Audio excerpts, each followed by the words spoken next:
मैंने कहा उसने इमाम हुसैन को पागल कहा, आपके कानों पर जू तक नहीं रहेंगे? क्या नहीं, नहीं नहीं, वो ये कुछ और कहना चाहते थे। तो मैंने कहा वो कहते ना, जो कहना चाहते थे वो कहते ना, उसने पागल क्यों कहा? कहते जनाब जज्बात थे। मैंने कहा तुम नजदी कुत्तों, तुम्हारा काम ही अदब व ताजीम नहीं है। तुम्हारे जज्बात होते हैं तो अल्फाज नहीं होते, अल्फाज होते हैं तो जज्बात नहीं होते। यह काम सुनियों का है जिनके जज्बात भी जवा है और अल्फाज भी आला होते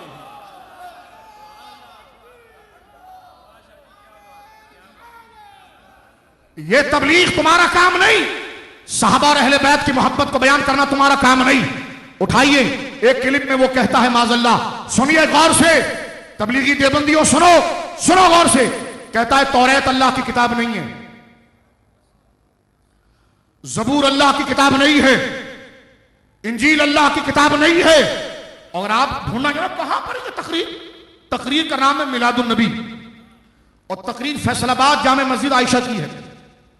अभी जाइए नेट पर, नेट का जमाना है, अभी नेट वाजे कीजिए, मिलादुन नबी लिखें, इस बंदे का नाम लिखें तारिक जमील का, मस्जिद आयशा का नाम लाएं, पूरी तकरीर को डाउनलोड करें।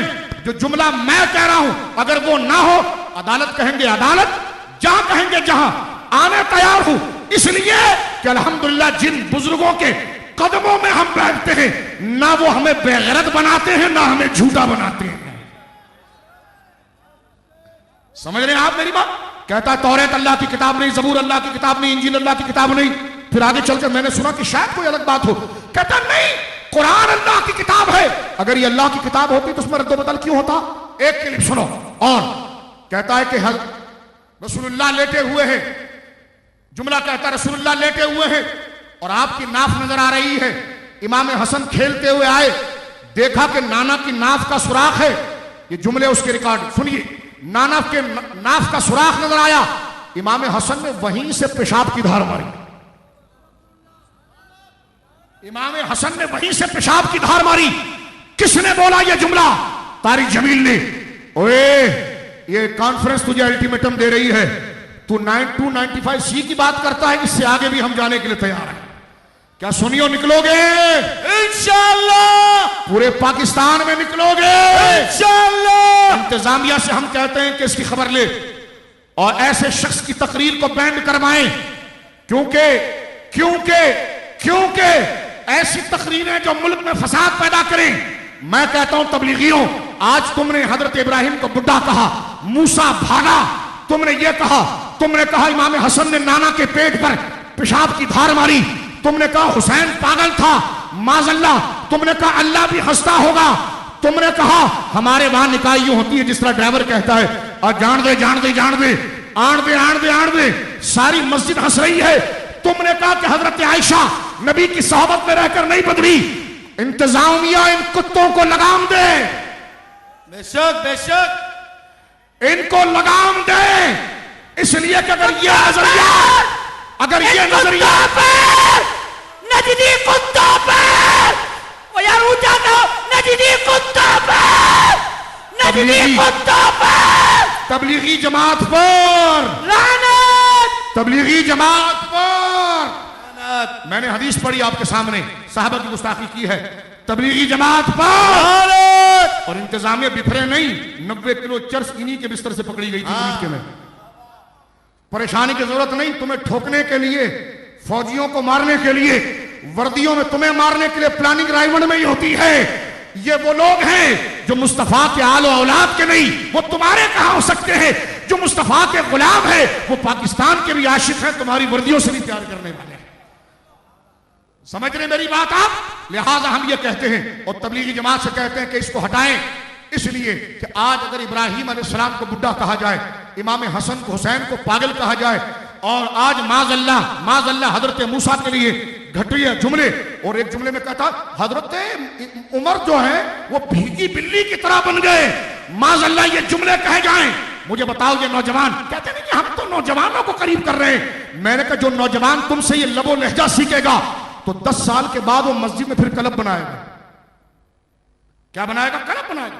इसलिए कि जब दीन में नबियों के लिए ऐसे जुमले कहे जा सकते हैं तो बैद नहीं कि तेरी दाढ़ी भी वो मूंढे, कि जब हजरत इब्राहिम की कदर नहीं, हजरत हुसैन की कदर नहीं, करबला वालों को तूने पागल कह दिया तो फिर बचेगा कौन?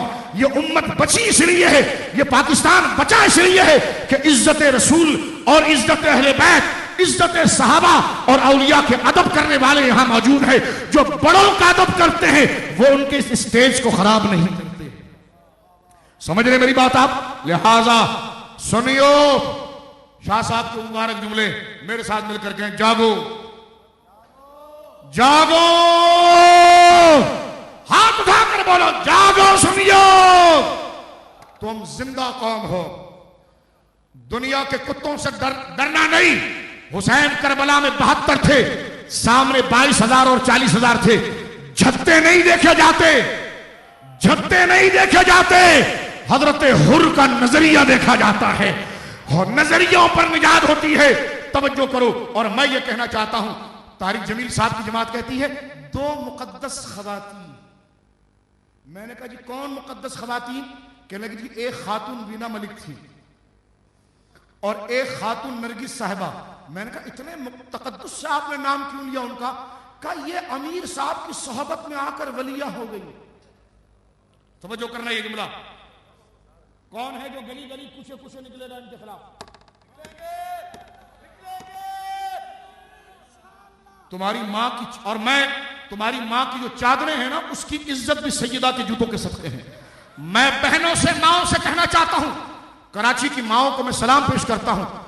धरने के दूसरे दिन कई हजार के करीब, यानी यूं समझिए कि जिसकी तादाद हजारों में थी, वो औरतें घरों से निकली और सैयदा आयशा की मोहब्बत में अपने से एहतजाज को रिकॉर्ड कराया। इसलिए कि सैयदा के बारे में जुमले कहना कि सैयदा आयशा रसूलुल्लाह की सोहबत में रहकर भी औरत नहीं बदली, ये हर औरत को गाली है, यह हर बेटी को गाली है, यह हर मां को गाली है। इसलिए कि माएं जब अपनी इफ्फत और पारसाई बयान करती हैं तो सैयदा ज़हरा के पर्दे का जिक्र करती हैं। जब बेटियां और माएं अपनी पारसाई को फख्र समझती हैं तो सैयदा की चादर तथहीर का तस्वुर करती है। यह कहना कि नबी की सोहबत में बैठने से औरत नहीं बदली, मैं पूछता हूं मुझे बताओ ये 2 मुकद्दस खवातीन, मैंने कहा कौन सी खवातीन? हाफिज जामिन जलालाबादी सहारनपुर में जिनको मुरीद किया करते थे और साल में एक दफा जाया करते थे, कहते ये 2 मुकद्दस खवातीन, मैं उनके वीना मलिक और नरगिस साहिबा। मैंने कहा इतने अदब से नाम क्यों लिया? कहा जब से अमीर तारिक जमील साहब की वो सोहबत में आई है तो वलिया हो गई। मैंने कहा ओए तेरे मुंह पर थूकूं मैं, और तुझे यहां से अब मैं क्या करूं कि अगर ये बता कि तारिक जमील की सोहबत में आकर तुम ये नजरिया सिखाते हो कि तारिक जमील की सोहबत में आकर 2 औरतें पहले जो गुनाहगारा थी अब वो वलिया हो गई हैं और नबी की सोहबत में रहने वाली औरत नहीं बदली। ये नामूसे रिसालत का मसला है, ये नामूसे रिसालत का मसला है, ये इज्जत रसूल का मसला है। हुजूर की सोहबत पर तबर्रा करना ये कुफ्र है, उम्मुल मोमिनीन की इहानत करना ये कुफ्र है। और खुदारा इस मसले को किसी शख्सी मसले पर ना लो। हमारे वहां क्या होता है, एक साथ नहीं नहीं ये कुफ्र नहीं, ये गुमराही नहीं है। मैंने कहा तू परे हट, तेरा फिक़ह पढ़ने का फायदा क्या है? इसलिए तूने फिक़ह पढ़े थे, अब तू गुमराही और फिस्क में जाएगा। हम कहते ये तौहीन है, तौहीन है। मैंने कहा मुफ्ती साहब ये अंदाज नहीं होते फतवे के, आपको साबित अच्छी नहीं मिली अभी, आप वफादार के टुकड़े आपने नहीं खाए, किसी आशिक के जूते आपने अभी तक नहीं उठाए और किसी वफादार के दहलीज को अभी तक आपने चूमा नहीं। इसलिए खारजी खुश्क मुफ्ती तू बना, और जो आशिक हुआ करते हैं जिन्हें खुदा इश्क की दौलत देता है उस मुफ्ती को फिर इमाम मोहम्मद रजा कहा जाता है।